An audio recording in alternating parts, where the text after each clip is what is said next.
इस टॉपिक में मैं बात करता हूँ स्पिरिचुअलिटी पे। ये स्पिरिचुअलिटी क्या है? बहुत लोग बोलते हैं स्पिरिचुअलिटी पे, खास तौर से जिनको पता नहीं है वो ज़्यादा बोलते हैं, और सबसे ज़्यादा बोलते हैं ये बाबा लोग। ठीक है, स्पिरिचुअलिटी स्पिरिचुअलिटी अध्यात्म। तो दोस्तों, आज मैं ये बता दूं आपको कि इसमें से जितने भी ये बाबा लोग हैं जो बोलते हैं स्पिरिचुअलिटी करते हैं, दाढ़ी बड़ी कर करके, या चिकनी शेप में भी बैठे हैं, या भगवा पहन के बैठे हैं, या यंग बाबा हैं, या बड़े बाल में हैं, या दाढ़ी में हैं, या किसी भी धर्म का है कोई, उनको स्पिरिचुअलिटी का एस भी नहीं पता है। ठीक है, कुछ भी नहीं पता है, और वो सिर्फ एक्सप्लॉइट कर रहा है मनुष्य को, उनका शोषण कर रहा है। ठीक है, और लोग ये बात समझ नहीं पाते। स्पिरिचुअलिटी का मतलब ये होता है कि खुद को जानना। ठीक है, आत्मा जगा ली, सोल को जगा लिया, और दुनिया के रहस्य जान लिए कि दुनिया क्या है, कैसे चलना है, कैसे जीवन काटना है, मैं कौन हूँ।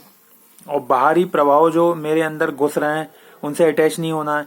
बाहर की दुनिया बाहर ही रखनी है, अपने आप को अंदर रखना है। स्पिरिचुअलिटी का मतलब यही है, जो मैं ओरिजिनल हूँ, जो मेरी आत्मा है, जो मैं पूर्णता से प्रकट हो गई, जो भी मेरी है इस टाइम करंट, मैं उसके साथ रहना चाहिए। मैं बाहर कहीं भी डिवाइड नहीं होना चाहिए, किसी भी बाहरी प्रभाव में। मैं अपने साथ एक निश्चय से खड़ा होना चाहिए।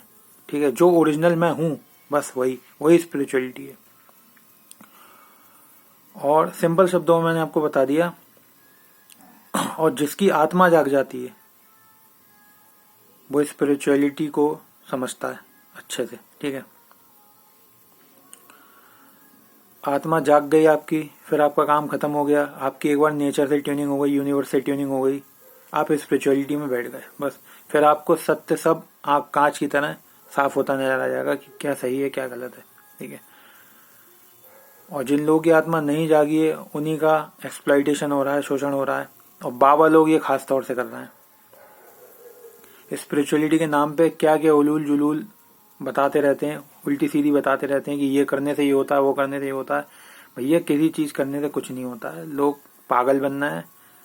और इसमें सबसे बड़ा हाथ नेताओं का है, जो उनका साथ देते हैं। आज भी हमारे देश में ही सबसे ज्यादा हो रहा है, और नेता इनके साथ हजारों सालों से डट के खड़े हैं, आज भी खड़े हैं, कल भी खड़े थे। लेकिन अच्छा, अब इसमें जो ज्यादातर लोग पिस रहे हैं वो कौन है? वो सब बिलो पॉवर्टी लाइन के लोग होते हैं पहले नंबर पे। दूसरे नंबर पे मिडिल क्लास के वो लोग होते हैं जो पूरी तरह से कंडीशनड होते हैं और सरकारी कर्मचारी होते हैं। तीसरे लोग वो होते हैं जो इन नेताओं की फैमिली के ही होते हैं, जो नेताओं की भीड़ में जाते हैं, नेताओं के लीडर में जाते हैं, लीडर्स में, उनकी सभाओं में जाते हैं नेताओं की। वो इन धर्मगुरुओं की सभाओं में आते हैं, इन बाबाओं की सभाओं में आते हैं। ठीक है, चाहे वो किसी भी धर्म की हो। ये तीन कैटेगरी के लोग आपको 90% मिलेंगे। 90%, 10% की मैं बात नहीं कर रहा हूँ। जो भटक गए हैं 10%, वो आ जाते हैं, समझदार कोई नहीं जाता इनके में। ठीक है, तो इन नेताओं की भीड़ में और इन धर्मगुरुओं बाबाओं की भीड़ में कौन लोग मिलेंगे? बिलो पॉवर्टी लाइन मिलेंगे। हम अगर ये बोलें कि ये अनएजुकेटेड है तो ये गलत है। अनएजुकेटेड क्या होता है? एजुकेशन नहीं मिली क्या होता है? ये कुछ नहीं होता। एजुकेशन कौन सी एजुकेशन? Psychological education. इन लोगों को साइकोलॉजी का पी साइलेंट है, साइलेंट पी ही नहीं पता है। ठीक है, कि क्या होती है, इसलिए ये भटक गए हैं, और इनके समझ में भी नहीं आने वाली ये बात। ये किसी की नहीं सुनते, इनको जैसा वो डिक्टेट कर रहे हैं, चला रहे हैं, ये वैसे चल रहा है, ये किसी की नहीं सुनते। और गरीब सबसे ज्यादा इसमें पिस रहे हैं, मिडिल क्लास इसमें सबसे ज्यादा पिस रहे हैं, और जो भाई नेता जिनके परिवार के हैं, जो जुड़े हुए हैं, क्योंकि देश में 10-15 करोड़ लोग तो नेताओं से ही जुड़े हुए हैं। 20-25 करोड़ लोग तो नेताओं के ही आगे पीछे डोलते रहते हैं। वो मिडिल क्लास में ही आते हैं ज्यादातर, और गवर्नमेंट जॉब्स में आते हैं। सबकी बात नहीं कर रहा, लेकिन ज्यादातर गवर्नमेंट जॉब वाले 80% लोग इनके सपोर्ट में आते हैं।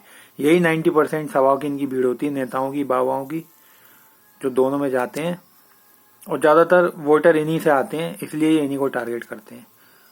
और जितने भी समझदार लोग हैं, पढ़े लिखे हैं, थोड़े भी, कौन से पढ़े लिखे, कौन सी नॉलेज, जिनको थोड़ी सी भी साइकोलॉजिकल नॉलेज है। नॉलेज किसी को, सबका जीरो है। खास तौर से दुर्भाग्य ये है कि इंडिया में साइकोलॉजी की खोज हुई। इंडिया नंबर 1 होना चाहिए, इकोनॉमिकली भी और हर तरीके से, मेंटली भी। मेंटली होगा तो इकोनॉमिकली भी होगा, दुनिया पे राज करना चाहिए। लेकिन दुर्भाग्य ये हो गया कि साइकोलॉजी की समझ भारत को ही नहीं है, यूरोप और अमेरिका को ज़्यादा है। इस वजह से वो देश आ गए हैं, ठीक है, जिससे हमारा ये हाल हो गया है आज। और मैं चाहता हूँ लोगों को ये बात पता चले, समझने वाले समझें, वरना तो बहुत देर हो जाएगी। और जल्दी समझो तो ज़्यादा अच्छा है। जितने भी समझदार लोग हैं, जो यंग जनरेशन के बच्चे हैं, जो नए लोग हैं, वो सब ठीक हो जाएं तो आगे वाला युग बहुत बेहतरीन हो जाएगा। और बहुत लोग समझ रहे हैं इस बात को, स्टैंड भी लेना चालू करा है, लोगों ने आवाज़ उठाना चालू करी है। ज़्यादातर जो कंडीशन लोग हैं वो ये बात नहीं समझ रहे हैं, लेकिन फ़िलहाल अब अगर इंडिया का 1% बंदा भी ये बात समझ रहा हो, आवाज़ उठा रहा है, तो बहुत बड़ी बात है। 140 करोड़ की पॉपुलेशन में अगर 1-1.5 करोड़ लोग भी ये बात आवाज़ उठा रहे हैं तो बहुत बड़ी बात है। वरना चूस लिया है इन लोगों ने। और जितने इनकी सभाओं में जाते हैं वो समझ लो सुनते ही नहीं किसी की। इस कदर कंडीशनड है कि उनका दिमाग काम ही करना बंद कर दिया। क्या सही है क्या गलत है उसमें उनको पता ही नहीं है। और ऐसे ही चल रहा है सब काम बस। तभी आज देश का ये हाल है कि रोजगारी बेरोजगारी क्या हालत हो गई है, लोग सड़कों पे मर रहे हैं, कोई सिस्टम ठीक नहीं है। क्या हालत हो गई, चारों तरफ नजर उठा के देख लो, करप्शन करप्शन करप्शन, कोई भी सिस्टम ठीक से नहीं चल रहा है। इस पे हमें विजय पानी है जल्द से जल्द। सारे कारण हमारे सामने है कांच की तरह।